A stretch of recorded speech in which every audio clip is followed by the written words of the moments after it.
Do you think your hard-earned dollars are being used to fund the war in Gaza? Let's set the record straight today.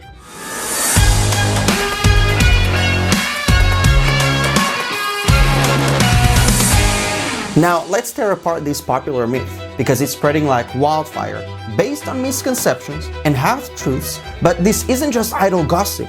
It has real-world consequences.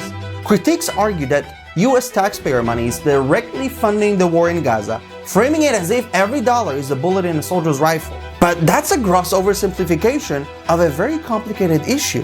First off, what's the argument? Basically, critics say that the billions of dollars the US sends to Israel each year as foreign aid is being used to perpetrate conflict, specifically in Gaza. They paint a picture of American dollars buying tanks, planes, and bombs. It's a compelling narrative if you're crafting a blockbuster, but not quite accurate in the real world. Here's the breakdown. The United States does provide Israel with foreign military financing, around $3.8 billion annually. But here's the kicker. This isn't a blank check written to war in Gaza. It's specifically set aside for defense spending, tightly controlled and monitored. Essentially, it's about making sure Israel can defend itself well, keeping things stable through a strong defense. But then here's another question.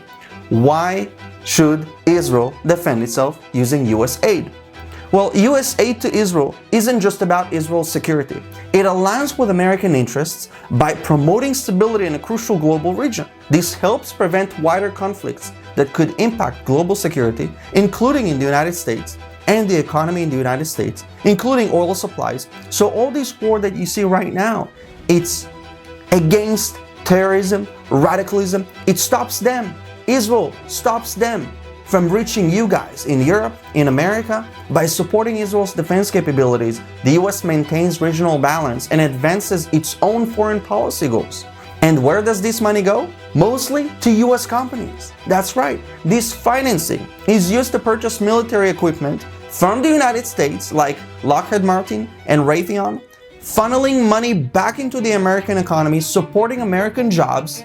Moreover, collaboration between the US and Israel extends into military technology development. Technologies like missile defense systems like the Iron Dome, which have been co-developed with US companies, not only enhances Israel's security, but have also been crucial in protecting American forces deployed overseas. So when critics argue about American dollars funding a war, they overlook how this spending actually bolsters the US economy and aids in developing technologies that safeguard American lives.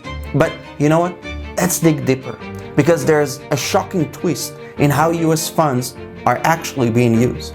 While much attention goes to US aid to Israel, it's actually American money meant for Palestinian Authority that's been misused.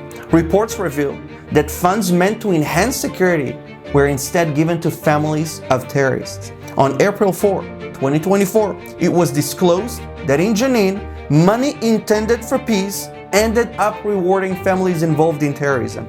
US dollars. That's right. This misuse happened despite the Taylor Force Act, a US bill that passed in 2017 meant to stop US money from funding the Palestinian government's general budget because of their pay-for-slay policy.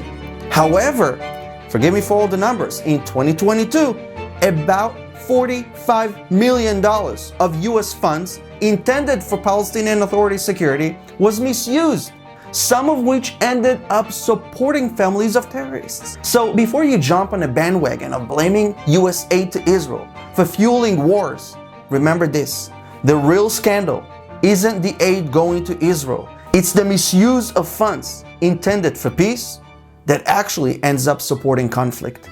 US aid to Israel isn't about fueling conflicts. It's about ending them and combating terrorism. President John F. Kennedy described Israel this way: Israel was not created in order to disappear. Israel will endure and flourish. It is the child of hope and the home of the brave.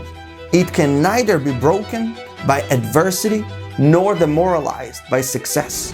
It carries the shield of democracy and it honors the sword of freedom.